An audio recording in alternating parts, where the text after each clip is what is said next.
ಆತ್ಮೀಯ ವಿದ್ಯಾರ್ಥಿಗಳೇ, ತಮಗೆಲ್ಲ ಕುರ್ನಾಳ್ ಸರ್ ಕ್ರಿಯೇಷನ್ ಯೂಟ್ಯೂಬ್ ಚಾನಲ್ಗೆ ಆತ್ಮೀಯವಾದಂಥ ಸ್ವಾಗತವನ್ನು ಕೋರ್ತಾ ಈ ಒಂದು ವಿಡಿಯೋದಲ್ಲಿ ನಾವು 10ನೇ ತರಗತಿಯ 5ನೇ ಪದ್ಯವಾದ ಜಾರ್ಜ್ ಪೋಯಮ್ 2 ಈ ಪದ್ಯದ ಸಾರಾಂಶವನ್ನು ಸರಳವಾಗಿ ಎಕ್ಸ್ಪ್ಲೇನೇಷನ್ ಮೂಲಕ 10 ಪಾಯಿಂಟ್ಗಳಲ್ಲಿ ತಿಳಿಯೋಣ.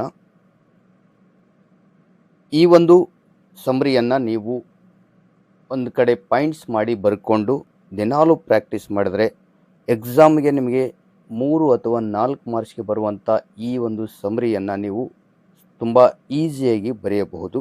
ಬನ್ನಿ ಹಾಗಿದ್ರೆ ನೋಡೋಣ.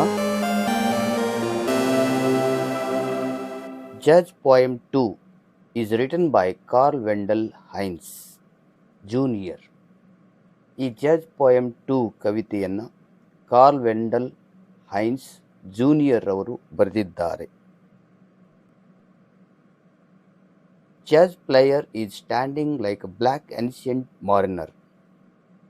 ಈ ಕವಿತೆಯಲ್ಲಿ ಜಾಜ್ ಪ್ಲೇಯರ್ ಕಾಲ್ರಿಡ್ಜ್ ಬರೆದಂತಹ ದ ಅನ್ಷಿಯಂಟ್ ಮಾರ್ನರ್ ಕವಿತೆಯಲ್ಲಿರುವ ಮಾರಿನರ್ ಥರ ನಿಂತಿದ್ದಾನೆ. His face is wrinkled and weary. ಅವನ ಮುಖ ಸುಕ್ಕುಗಟ್ಟಿದೆ ಮತ್ತು ಚಿಂತೆಗಳಿಂದ ತುಂಬಿದೆ. He wears a faded blue old shirt and his tie is undone. ಅವನು ಒಂದು ಬಣ್ಣ ಮಾಸಿದ ನೀಲಿ ಶರ್ಟನ್ನು ಧರಿಸಿದ್ದಾನೆ ಮತ್ತು ಅವನ ಕೊರಳ ಪಟ್ಟಿ ಅಸ್ತವ್ಯಸ್ತವಾಗಿದೆ. His old jacket holds his sagging stomach. ಅವನ ಹಳೆಯದಾದ ಜಾಕೆಟ್ ಅವನ ನೇತಾಡುವ ಹೊಟ್ಟೆಯನ್ನು ಭದ್ರವಾಗಿ ಹಿಡಿದುಕೊಂಡಿದೆ. His shoes have paper in them. ಅವನು ಹಾಕಿರುವ ಶೂಗಳಲ್ಲಿ ಕಾಗದದ ಚೂರುಗಳನ್ನು ಇಟ್ಟಿದ್ದಾನೆ. His rough, unshaven face shows pain. ಅವನ ಕ್ಷೌರ ಮಾಡಿಸಿದ ಮುಖ ನೋವನ್ನು ತೋರಿಸುತ್ತಿದೆ. He gently lifts the saxophone and plays music.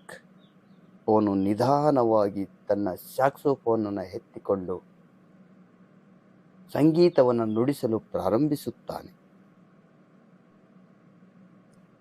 Now he is not a black man, but a bird which flies higher and higher. ಈಗವನು ಕೇವಲ ಒಬ್ಬ ಕಪ್ಪು ವರ್ಣದ ವ್ಯಕ್ತಿ ಎನಿಸುತ್ತಿಲ್ಲ, ಒಂದು ಪಕ್ಷಿ ಎನಿಸುತ್ತಿದ್ದಾನೆ, ಎತ್ತರೆತ್ತರಕ್ಕೆ ಹಾರುವ ಪಕ್ಷಿ ಎನಿಸುತ್ತಿದ್ದಾನೆ. He tells the message of God to the world through his music. ತನ್ನ ಸಂಗೀತದ ಮೂಲಕ ಅವನು ದೇವ ಸಂದೇಶವನ್ನು ಜಗತ್ತಿಗೆ ಸಾರುತ್ತಿದ್ದಾನೆ.